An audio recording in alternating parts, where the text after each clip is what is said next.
Welcome to a spot interview of NeverEndingPanel.com. We're shooting live from the Pasadena Hilton at WesterCon 63. We are very blessed to have with us author Mel Gilden, who was also known as the Interview of Contrition. The Interview of Contrition, which we'll go into as some kind of director's cut. Give him the sword so you can stop him from interrupting or thwack him when he does. Mel was gracious enough to be with us for a book release party as well for the Unincorporated War at Barnes & Noble, and we were very happy to have him there. It was a swell party. And we're bringing him back for WesterCon 63. So Mel, if you don't know, he has at least, I believe, 30 television scripts produced. Yeah, over bunch. 50 novels written, generally YA novels, 4 Star Trek novelizations, yes, my understanding. Yes. And the greatest movie title ever. No, the greatest book title ever is part of a trilogy, Surfing Samurai Robots. And now, what are the other two in that trilogy? The middle one is Hawaiian UFO Aliens. Of course. And the third one is Tubular Android Superheroes. Tubular Android Superheroes. Yeah, that's right. And they are. How did you get there? How, did you always know that you were going to be a kids author? Did you have a different vision of what you were going to be, and then you started getting into writing into kids? Now, do you want to know specifically about the Surfing Samurai Robots, or just I'll go with that life? Too. Sure, yes. I'll say yes to both. Yes to both. Okay. In 5 minutes. I have 5 minutes. I've been writing since I could write. You know, one of the things that we used to do in elementary school was that we had the 20 spelling words, and you had to write a little story using all the words, and that was always my favorite thing to do. Was writing those little stories.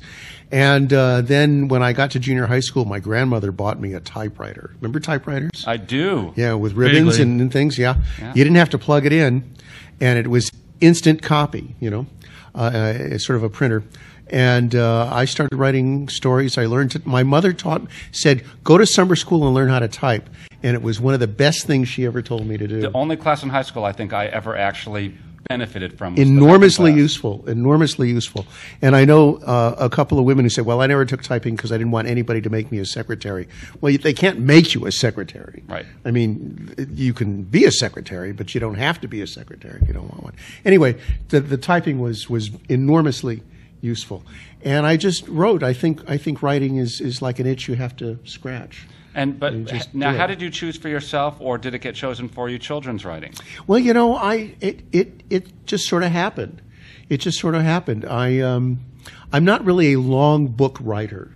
Barbara Hambly writes doorstops, and Hi, Barbara. I find it difficult to write at that length. Sometimes impossible to write at that length. So the first thing was I was thinking, well, if I write a kid's book, it can be a little shorter. And that seems to have worked out pretty well for me. The other thing was when I used to do Hour 25, I would occasionally run into a fan, somebody who liked the show and liked me, and they would give me stuff. That's right. Our co-host of Hour 25, the science fiction show on KPFK. That's correct? right. That's right. Which still exists with Warren James. Right. Yeah. Anyway, Janice Jacobson sent me a copy of The Snark Out Boys and the Avocado of Death by Daniel Pinkwater, and I was really smitten. How could you not? The Avocado of Death. The Avocado of Death. And Daniel Pinkwater generally is it's like the Pineapple of Doom. Good for you. All right. Yeah. Yes, go ahead. Yeah. Anyway, so he was very. I wanted to write stuff like him, and so my first published novel is called The Return of Captain Conker, and it's really Pinkwatery. It's more Pinkwatery.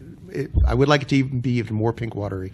And as I go along, as I continue with my novels, they are less and less Pinkwatery and more like Mel Gilden. Right. Until currently they're sort of less weird and more like kind of kids' book spy novels. Got it. I could ask a question without getting pummeled? Yes. As long as you don't interrupt the Just answer. Don't interrupt the star. Yes. What age group do you primarily write for? I write primarily for young adult and middle grade.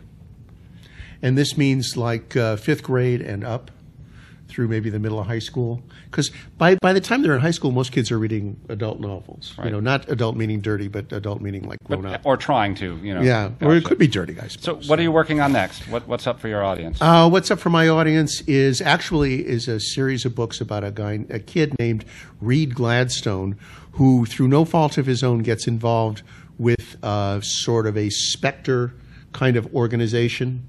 and they're bad guys, and he doesn't want to have anything to do with them, but he's the only one who can save the world, so he does.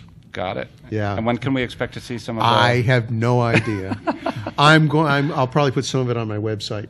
And what is your website? What is your website? My website is www.melgilden.com. Got it. www.melgilden.com. And there is already a short story, even as we speak, there's a short story on there called Gladys Who Writes the Checks Has the Flu, which is my experiences writing work for hire, Right. you know, where you write stuff and then they pay you when they get around to it. Right. And I've worked with some really nice people, and they're all been straightforward, but there's been the occasional unnamed publisher who I do not care to work with again, and that's who the story is about. Mel, thank you very much for being with us on NeverEndingPanel.com. Well, thank you for appreciate asking. coming in. You're very Thank you. welcome. Thank you. And there was much